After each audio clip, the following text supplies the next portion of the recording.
It's obvious right away what we need to do to solve a question like this. We can look at the answer choices, and choice A is telling me I've got to think about sentence structure. Periods have just one purpose. They are there to separate two complete independent clauses. So let's think about how these things sound when we have that period there. If there's no period necessary, then we'll deal with the other choices. But the period is the only choice here that is a very clear rule that we can test.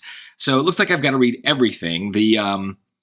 What I am going to realize I'm going to skip is I'm going to skip this part in the parentheses. I don't really care about that, right? Because no matter what parentheses are doing, they're always kind of there to insert extra information. They are not part of the main sentence, so I'm just going to ignore that. So that'll shorten things and make it easier to hear what's going on. In 2021, Mexican biologist Martha Lydia Macias, whatever, had led a review of the scientific literature related to endophytic fungi.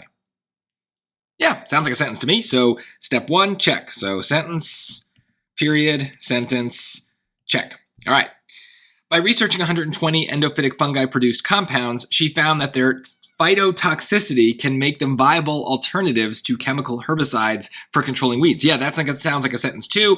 I am done. That's it. I have two sentences. There's no other choice that could possibly work. Otherwise, we'd have two choices that provide correct answers. And so I don't even need to bother checking B or C or D. Now, I can also look at them and realize why they wouldn't work. The comma by itself in B is not enough to join two sentences.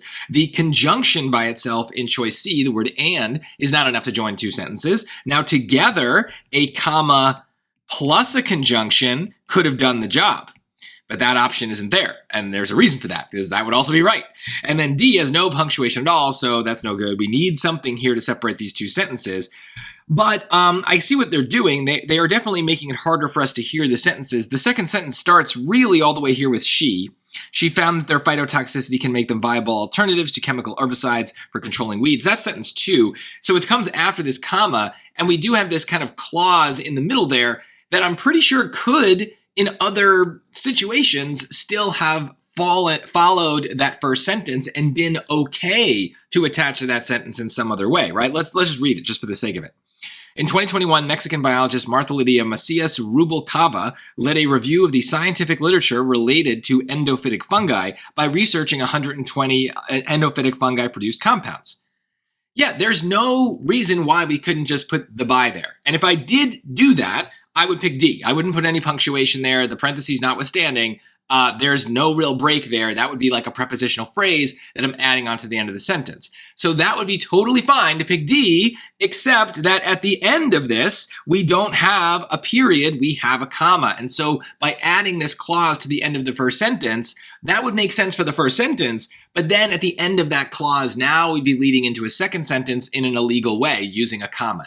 This is one of the most classic grammar traps that you will see on the SAT. They give you a clause that could, in different circumstances, either end sentence 1 or begin sentence 2 and make total sense in either place.